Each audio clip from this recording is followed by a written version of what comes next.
दाइन पीर जो ॻोठ जी वॾी आबादी रखंदड़ कची आबादी कॉलोनी तक जे चूंडियल नुमाइंदनि समेत इंतज़ामिया खां बि विसरी वई।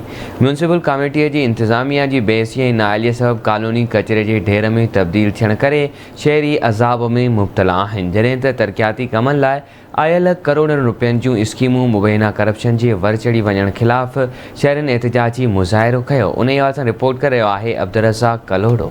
पीर जो ॻोठ जी वॾी आबादी रखंदड़ कची आबादी कॉलोनी तक जे चूंडियल नुमाइंदनि समेत इंतज़ामिया खां बि विसरी वई आहे। म्यूनिसिपल कमेटी पीर जो ॻोठ जी इंतज़ामिया जी बेहसी ऐं नाअहलीअ सबबि कॉलोनी किचिरे जे ढेर में तब्दील थियण करे शहरी सख़्त अज़ाब में मुब्तला थी विया आहिनि। उन मौक़े ते शहरनि पीर जो ॻोठ जे नाल इंतज़ामिया ख़िलाफ़ एहतिजाजी मुज़ाहिरो कयो। अॻुवाणनि मीडिया सां ॻाल्हाईंदे चयो त म्यूनिसिपल कमेटीअ में 400 खां वधीक मुलाज़िम हुजण जे बावजूदि शहर में सफ़ाई सुथरा नथी कराई वञे, जंहिं करे नालनि जो गंदो पाणी घरनि में बीठल आहे। हुननि चयो त कची आबादी कॉलोनीअ लाइ सख़्त तकलीफ़ूं करे करोड़ रुपयनि जूं तरक़ियाती स्कीमूं मंज़ूर करायूं, पर सियासी असर रसूख़ हुजण करे ठेकेदार मुबैना करप्शन करे गायब थी वियो आहे। उन मौक़े ते शहरनि वधीक आवाज़ टीवी सां ॻाल्हाईंदे चयो त 2 साल गुज़री चुका आहिनि। टेंडर जो जेको आहे सो पीरियड पूरो थियण वारो आहे। इंजीनियर एजा उहो बि कमु पैसा हड़प करे विया आहिनि।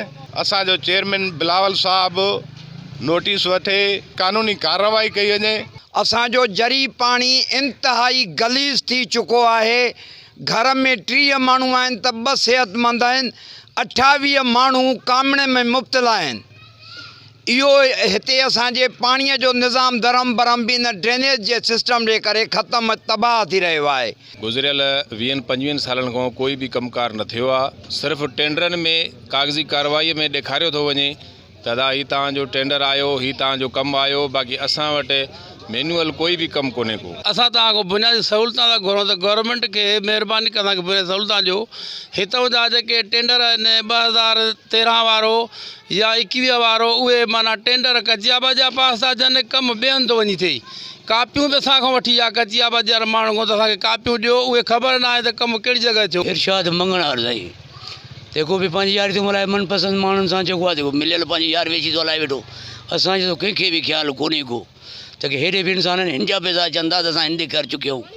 असां हाणे पेवर आहिनि, सिर वारो, इहे शयूं आयूं आहिनि, उहे बि ॿिए पासे आहिनि। असांजो हिकु दफ़ो हे न पर केतिरा दफ़ा असां सां इहा ई थींदी आहे। असांजो एतिरो पाणी ज़हरीलो थी वियो आहे जो असां बीमारियुनि में मुबतला आहियूं। म्यूनिसिपल वटि 300-400 जेके आहिनि मुलाज़िम आहिनि, पर ओड़े क़िस्म जो कमु जेको आहे न पिया कनि। जेकॾहिं इहे मुलाज़िम जेको उन्हनि जो चीफ ऑफिसर आहे उन्हनि खे सुठे तरीक़े सां इस्तेमालु करे ऐं उन्हनि खां सुठे तरीक़े सां कमु वठे त हे पीर ॻोठ जेको आहे असांजो उहो ख़ूबसूरत शहर बणिजी सघे थो। पर जेको बि चीफ ऑफिसर अचे थो उन्हनि जो बिल्कुलु करप्ट आहे। गंदगीअ जा ढेर थी विया आहिनि हिते।